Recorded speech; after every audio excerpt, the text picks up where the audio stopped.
Ayon sa record ng PHIVOLCS, mayroong 24 active volcanoes sa buong Pilipinas, pero iilan lamang sa mga ito ang napaka-aktibo at minsan na ring nagdulot ng pinsala sa marami nating mga kababayan. Sa video na ito ay tampok ang pinaka mapaminsalang pagsabog ng bulkan sa Pilipinas. Sa sobrang tindi ng pagsabog ng ilan sa mga bulkan na ito, nagawa nitong burahin sa mapa ang napakaraming mga bayan. Ako po si Roy Z and welcome sa Kian Thoughts. Kung hilig mo ang mga ganitong videos, mag-like at mag-subscribe para lagi kang updated sa mga susunod na upload. Muli na namang nagparamdam ang Bulkang Taal. Ilang mga residente malapit sa lugar na ito ang nagkasakit dahil sa ibinuga nito na volcanic gases o VOG. Tatagpuan sa isla ng Luzon. Itinuturing itong chain of volcanoes sa pagitan ng bayan ng Talisay at San Nicolas at napalilibutan ng Taal Lake sa lalawigan ng Batangas.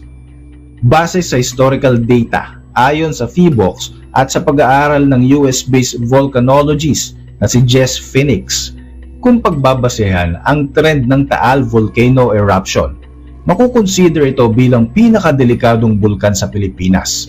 Isa rin ito sa pinakampaminsala ayon sa mga datos mula pa noong 16th century. January 30, 1911. Ang malakas na pagsabog ng Taal Volcano ay narinig din sa Maynila na halos 60 kilometers ang layo sa bulkan. Namataan ang mga volcanic lightning samantalang makikita naman sa bunganga nito ang kulay itim na usok na hugis pamaypay. Bandang 2:30 ng madaling araw, ito na ang itinuturing na pinaka-peak ng pagsabog ng Taal. Sa pagsabog nito ay umulan ng napakainit na mga putik at mga buhangin na kaagad namang kumitil sa maraming residenteng naninirahan malapit sa Taal Volcano Island. Nang marating na mga kinauukulan ang Taal ng kumalma na ito, nanlumo sila sa pinsalang kanilang naabutan.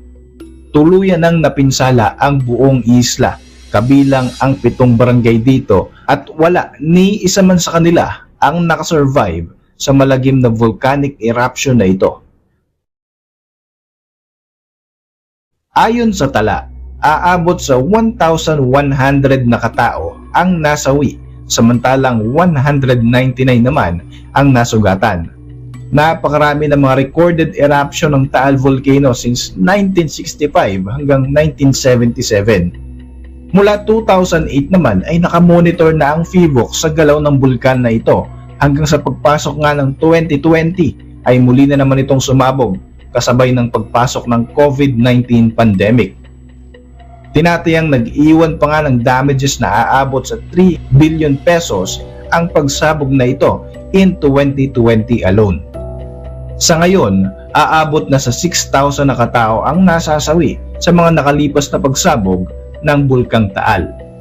Mula noong 2020 hanggang sa taong kasalukuyan, patuloy pa rin nagpaparamdam ang Taal Volcano na nakakaapekto na sa buhay ng marami nating mga kababayan na naninirahan malapit dito. Kilala rin ito bilang Catarman Volcano. Matatagpuan ang Mount Hibok-Hibok sa Camiguin Island sa bahagi ng Mindanao. Ang bulkang ito ay isa sa pinakaaktibong bulkan sa bansa na nakahanay sa tinatawag na Pacific Ring of Fire. Tinatayang nasa 4 na beses nang sumabog ang Mount Hibok-Hibok sa ating modernong panahon na unang naitala noong 1827 at nasundan naman noong 1862. February 16, 1871, naramdaman sa isla ng Camiguin ang malalakas na paglindol na lalo pang lumakas ang intensity dahil sa pagkakaroon ng volcanic fissure mula sa Hibok-Hibok. Naglabas ito ng nagbabagang mga lava na tuloy-tuloy na umaagos sa karagatan sa loob ng 4 na taon na sumira sa ilang lugar sa Catarman.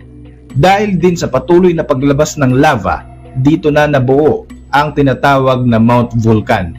Lumubog ang malaking bahagi ng isang kabayanan dito, kabilang ang isang sementeryo. Naging paalala sa maraming mga residente sa lugar na ito ang naiwang malaking kulay puting krus na itinuturing ngayon bilang isang tourist attraction sa lugar na ito na mas kilala bilang Camiguin Sunken Cemetery. Alam nyo ba na ang pagsabog ng Mount Hibok-Hibok noong 1951 ang siyang naging daan para maitatag ang Commission on Volcanology o COMVOL? Ito ay sa ilalim ni former President Elpidio Quirino at kalauna naman ay binago ang pangalan nito sa Philippine Institute of Volcanology and Seismology o PHIVOLCS sa ilalim naman ng dating president na si Ferdinand Marcos Sr. Ang bulkang ito ay matatagpuan sa lalawigan ng Albay sa Bicol Region, isa sa pinakapopular na tourist spot sa bansa dahil sa itinuturing nitong perfect cone. Itinuturing na isa sa most active volcano dito sa ating bansa. Tinatayang nasa 52 times nang sumabog ang Mayon Volcano sa nakalipas na 500 years. Isa sa pinakamapaminsala nga rito ay ang 1814 eruption. February 1814, sumabog ang bulkan na ito na naglabas ng mapaminsalang lahar na siyang nagpalubog sa bayan ng Cagsawa. Kasama ring nalibing ng buhay dito ang 1,200 na mga residente na naninirahan dito. Sa sobrang kapal ng lahar sa pagsabog ng bulkan na ito, napalubog nito ang Cagsawa Church na tanging bell tower na lamang ang makikita sa ngayon. Taong 1897 naman ay isang bayan muli ang nabaon naman sa lahar sa lalim na 49 feet. Ito ang bayan ng Bakakay, samantalang hindi naman bababa sa 500 na katao ang nasawi rito. Magmula noon ay makailang beses pang nagtala ng pagsabog ang bulkang Mayon hanggang sa pagpasok nga ng taong 2020, 2022 at ng taong kasalukuyan, patuloy pa rin itong nagpaparamdam sa mga kababayan nating Bicolano. Matatagpuan naman sa Zambales Mountains at sa mga boundary ng mga lalawigan ng Tarlac, Zambales at Pampanga sa Central Luzon ang isa pang aktibong bulkan sa Pilipinas.